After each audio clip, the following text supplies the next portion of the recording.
So what I'll do is I'll just skip all the slides. I'll just show you a couple of videos only. And congenital ptosis, I think it's the commonest thing we all encounter. And I assume that the workup is known by all of us. Mild ptosis, 2 millimeter difference in the MRD1 between two sides. 3 millimeter is moderate and severe is more than 3 millimeter. The most important part is one should check whether the patient has a good Bell's, the amount of levator excursion one has to check, and depending on that we have to decide what surgery has to be done. For mild ptosis, Fastenella serrate, small resections, MMCRs, these are the procedures which are being used. For moderate ptosis, then depending on the LPS action, we can go ahead and do an LPS resection.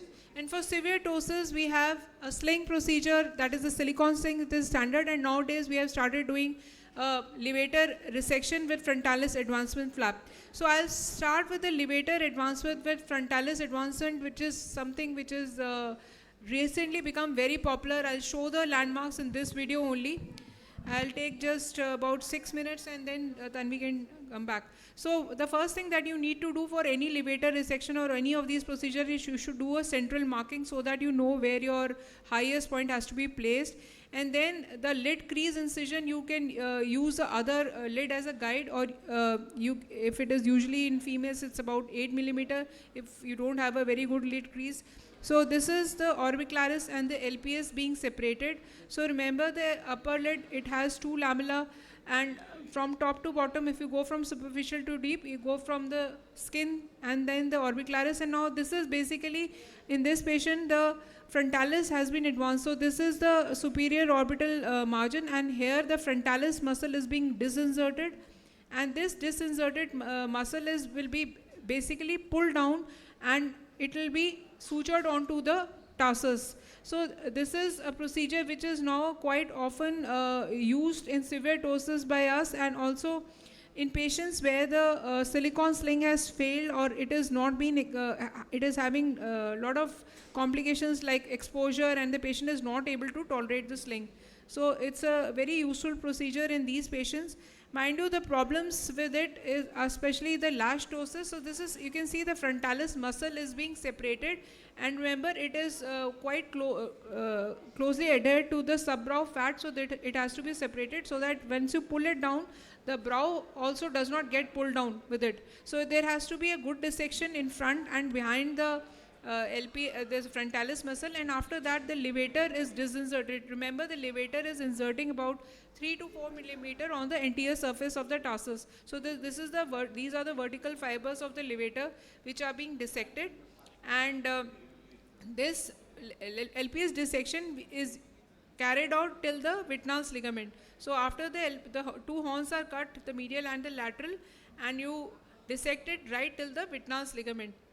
So these are the posterior fibers of LPS which are separated, and once the LPS is mobilized, you can see this is the orbicularis.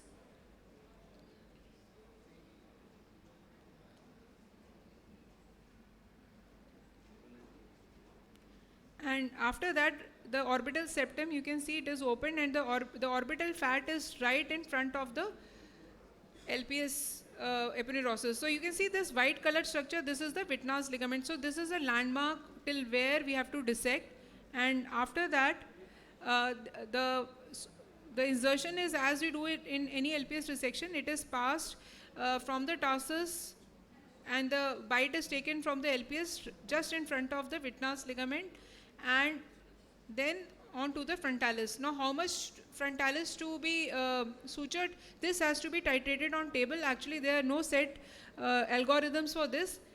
And once this is done, what is most important is that the excess of LPS and frontalis, they are excised, and good lid crease, for multiple lid crease forming sutures have to be placed, otherwise you tend to have a lash ptosis. So this is the excess skin that is excised, and then you give lid crease forming sutures. So this is how you do a levator advancement. 1 minute लगाना जरा भैया, 1 minute जरा दे दो वापस.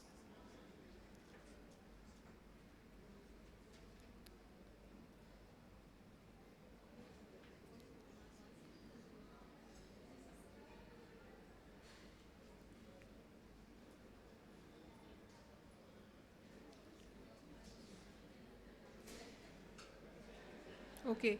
So now I will go to a patient with MMCR. How do you do if you have a small amount of ptosis? Usually classically we do this procedure for aponeurotic ptosis, but it can also be done in congenital ptosis with good levator action and mild ptosis only. So these sutures are passed through the superior border of tarsus, and this is the Puterman's clamp where and you can see this is the conjunctiva. About 8 millimeter of conjunctiva has to be excised for correcting 2 millimeter of ptosis. So this is the Puterman's clamp which has been placed, and these sutures, this is a Prolene suture which is passed from the skin side, and it is passed in a form of a continuous suture, and this the tarsus is not excised, it is the conjunctiva which has been excised. If you want to additionally increase the effect, you can also excise a bit of tarsus.